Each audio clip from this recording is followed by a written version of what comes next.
Hello everyone, dear students. हम कर रहे हैं second unit current electricity.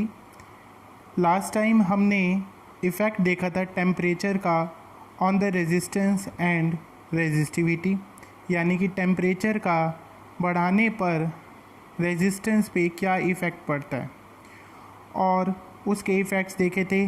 Temperature का इफ़ेक्ट कंडक्टर की रेजिस्टेंस पर, इंसुलेटर की रेजिस्टेंस पर, सेमीकंडक्टर्स की, इसी तरीके से रेजिस्टिविटीज़ में भी हमने चेंजेस कैसे कैसे आएंगे वो देखे थे। आज हम उसी से रिलेटेड एक क्वेश्चन पढ़ने जा रहे हैं। ये बहुत आसानी से आपको समझ आ जाएगा और ये एग्ज़ाम्स में पूछा भी जाता है। क्वेश्चन है, what is the reason for making standard resistance coil with materials like eureka, manganin, constantan. क्या कह रहे हैं कि जो रेजिस्टेंस की वायर होती है, कॉइल होती है जो, वो इन तीन तरह के मटेरियल से आम तौर पे बनाई जाती है। इसका नाम है यूरेका, मैग्नेनिन, कॉन्स्टेंटन। ये तीनों एलॉयज़ हैं। एलॉयज़ मतलब ये दो डिफरेंट मेटल्स या एक मेटल, नो नॉन मेटल, इनके सबके मिक्सचर से बना होता है। इनका इस्तेमाल क्यों करते हैं स्टैंडर्ड रेजिस्टेंस की कॉइल बनाने के लिए, मतलब इसी मटेरियल को क्यों चूज़ किया जाता है, उसके हम फॉलोइंग रीजंस देंगे।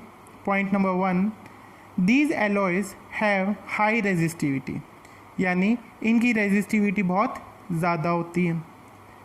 उसके बाद second point, these alloys have very small temperature coefficient, यानी इनका जो टेम्परेचर कोफिशिएंट ऑफ रेजिस्टेंस है वो बहुत कम होता है, यानी टेम्परेचर बढ़ने पर इनकी रेजिस्टेंस और रेजिस्टिविटीज़ पे कोई फ़र्क ज़्यादा नहीं पड़ता, बहुत कम पड़ता है। तीसरा point, these are least affected by atmospheric conditions like air, moisture, etc.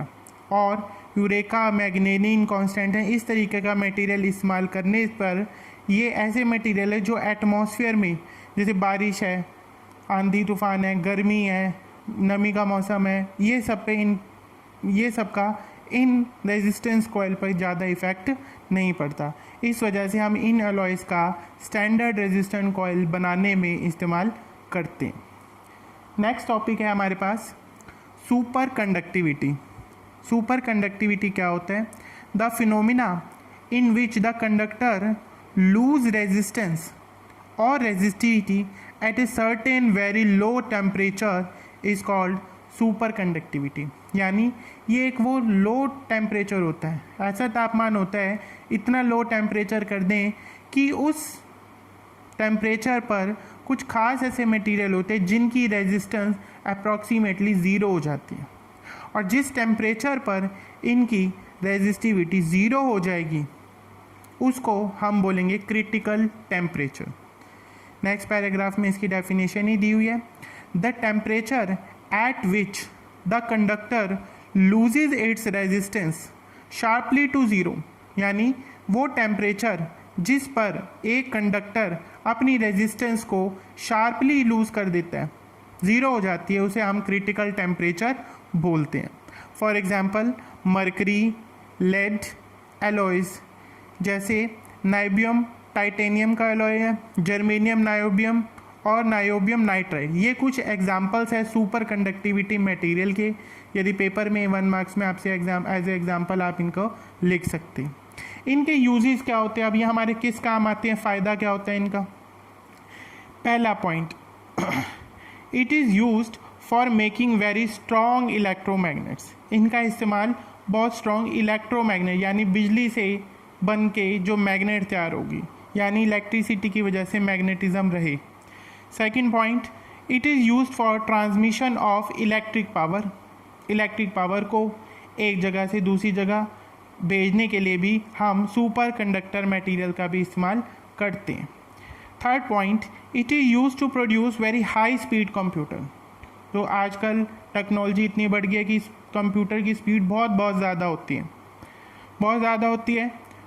उन कंप्यूटर्स में इन मटेरियल का इस्तेमाल किया जाता है। Number 4, it is playing an important role in material science research. क्या कह रहे हैं कि ये एक बहुत रिसर्च के विषयों में भी सुपर कंडक्टिविटी पे बहुत सारी खोज हो रही है। And high energy particle physics. और हाई एनर्जी पार्टिकल कौन से होते हैं?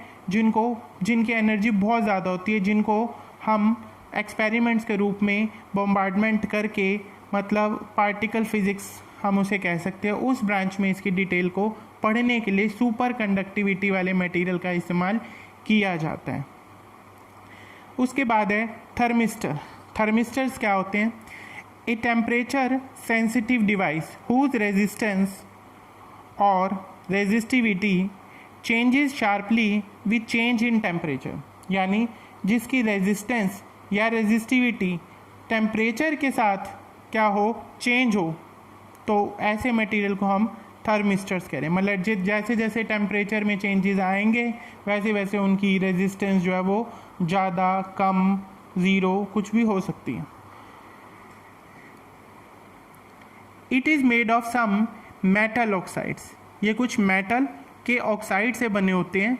द टेम्परेचर कोफिशिएंट और ऑफ रेजिस्टेंस और resistivity of thermistor is very high.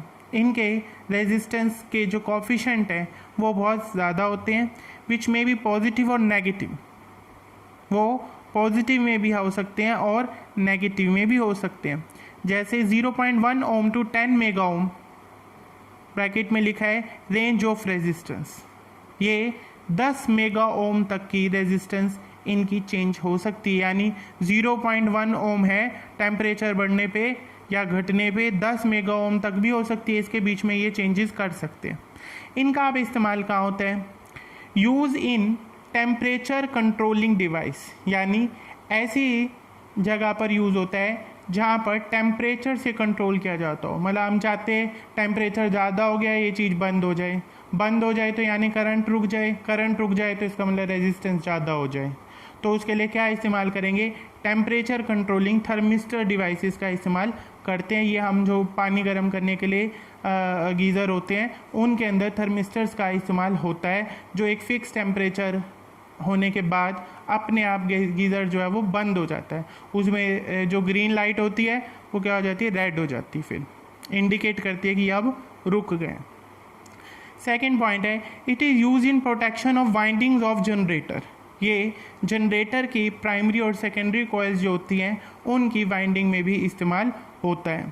Third point, use as a safeguard of the filament of picture tube of television, यानी television की जो पिक्चर ट्यूब होती है वो बहुत गर्म हो जाती है, उसको ये सेफ गार्ड करने के रूप में इसका इस्तेमाल किया जाता है कि यानी कि बहुत ज़्यादा गर्म हो जाए तो अपने आप ये क्या हो जाए? बंद हो जाए। It is also use of voltage stabilization and remote sensing. ये वोल्टेज को स्टेबल बनाने के लिए, यानी एक जैसी वोल्टेज रहे उसके लिए भी, और रिमोट सेंसिंग के एरियाज़ में भी इस्तेमाल किया जाता है। उसके बाद नेक्स्ट टॉपिक है हमारा बहुत ही एग्ज़ाम में पूछे जाने वाला, करंट डेंसिटी। वैसे आमतौर पे हम डेंसिटी किसे कहते हैं? जैसे कि मास अपॉन वॉल्यूम, तो उसे हम बोलते हैं मास डेंसिटी। मतलब किसी भी चीज़ का घनत्व अगर देखते हैं यानी पर यूनिट वॉल्यूम, तो उसे हम क्या कहते हैं? Simple density. यहाँ पर करंट डेंसिटी को हम जे सिंबल से दिखाते हैं और it is a vector quantity, इसलिए हमने इसके ऊपर एक वेक्टर का निशान लगाया है। It is defined as the amount of current passing per unit area of the conductor held perpendicular to the flow of charges. यानी ये कहते हैं किसके बराबर होता है? करंट कितना फ्लो कर रहा है और कितने एरिया में से, यानी it is amount of current, वो करंट की वो मात्रा है, पासिंग पर यूनिट एरिया, कितने यूनिट एरिया में से कितना करंट जा रहा है, और उस एरिया को परपेंडिकुलर रखा गया है। किससे परपेंडिकुलर? जो डायरेक्शन है फ्लो ऑफ चार्जेस, यानी जिस डायरेक्शन में चार्ज फ्लो करे उनके बीचों बीच बिल्कुल परपेंडिकुलर से रखा गया एरिया को। तो हम देखेंगे कि पर यूनिट एरिया में से कितना करंट उसमें से पास कर रहा है। Current density is a vector quantity, its direction is same as that of direction of conventional current. Current density एक वेक्टर क्वांटिटी है, इसकी वही डायरेक्शन होती है सेम कैसी, जैसे कन्वेंशनल करंट की होती है। कन्वेंशनल करंट की डायरेक्शन कौन सी होती है, पॉजिटिव टू नेगेटिव। उसके बाद है current density and drift velocity. Current density का हम फॉर्मूला लिखेंगे I/A और करंट को हम NEAVD भी लिख सकते हैं। ये रिलेशन हमने शुरू में इसी यूनिट में किया था कि what is the relation between current and drift velocity. Current and drift velocity कैसे रिलेटेड है, तो I जो है वो बराबर होता है NEAVD। यहाँ पर N number of electrons per unit volume, E electrons का चार्ज, A एरिया, VD उनकी drift velocity. Divide by area करा तो A से A कट गया और ये हमारे पास करंट डेंसिटी का रिलेशन आ गया J = NEVD। इसकी SI यूनिट भी MCQs में बहुत फ्रीक्वेंटली पूछी जाती है, जो कि है ampere per metre square. Thank you.